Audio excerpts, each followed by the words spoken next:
السلام علیکم ورحمۃ اللہ تعالی وبرکاتہ۔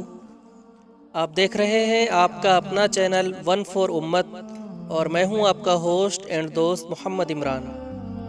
آپ لوگوں کی ریکویسٹ پر حاضر ہوں پھر سے ایک نئی انفارمیشن کے ساتھ۔ امید کرتا ہوں کہ آپ سب خیریت سے ہوں گے۔ پیارے دوستو، آج کی اس ویڈیو میں ہم سب جانیں گے کہ عروشہ نام کا اردو مطلب کیا ہوتا ہے، ساتھ ہی ساتھ اس نام کے لوگوں کے لیے لکی نمبر کیا ہے، لکی دن کیا ہے، لکی رنگ کون سا ہے، لکی پتھر کون سا ہے، اور ساتھ ہی ساتھ لکی دھاتو کون سی ہے۔ پیارے دوستو، ویڈیو کو اسٹارٹ کرنے سے پہلے میری بس ایک چھوٹی سی ریکویسٹ ہے کہ اگر آپ نے ابھی تک ہمارے چینل کو سبسکرائب نہیں کیا ہے تو ابھی ریڈ بٹن کو پریس کر کے بیل آئیکن ضرور پریس کر دیں، تاکہ آنے والی اچھی اور اہم جانکاری آپ کو سب سے پہلے مل سکے۔ تو پیارے دوستو، چلیے ویڈیو کو شروع کرتے ہیں۔ عروشہ ایک اسلامی نام ہے اور اس نام کا استعمال لڑکیوں کے ناموں میں ہوتا ہے۔ عروشہ نام کی ابتدائی تاریخ اردو زبان سے نکلتی ہے۔ عروشہ نام کے افراد کے لیے خوش قسمت نمبر 8 مانا جاتا ہے۔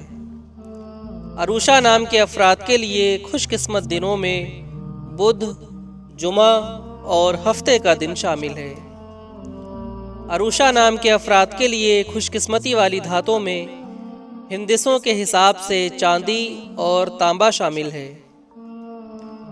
عروشہ نام کے افراد کے لیے موافق رنگوں میں پیلا، نیلا اور سفید رنگ شامل ہے۔ عروشہ نام کے افراد کے لیے موافق پتھروں میں ہیرا شامل ہے۔ عروشہ نام کے افراد کا علم الاعداد میں عدد نمبر ہوتا ہے 581۔ عروشہ نام کا اردو مطلب ہوتا ہے فرشتہ اور جنت کی پری۔ پیارے دوستو، امید کرتا ہوں کہ آپ کو یہ ویڈیو پسند آئی ہوگی۔ اگر ویڈیو پسند آئی ہو تو اس نام کے لوگوں کے پاس یہ ویڈیو ضرور شیئر کریں، اور اگر آپ اور بھی کسی نام کا مطلب جاننا چاہتے ہوں تو کمنٹ سیکشن میں وہ نام ضرور لکھیں۔ اپنا بہت سارا خیال رکھیں۔ ملتے ہیں اگلی ویڈیو کے ساتھ، تب تک کے لیے خدا حافظ۔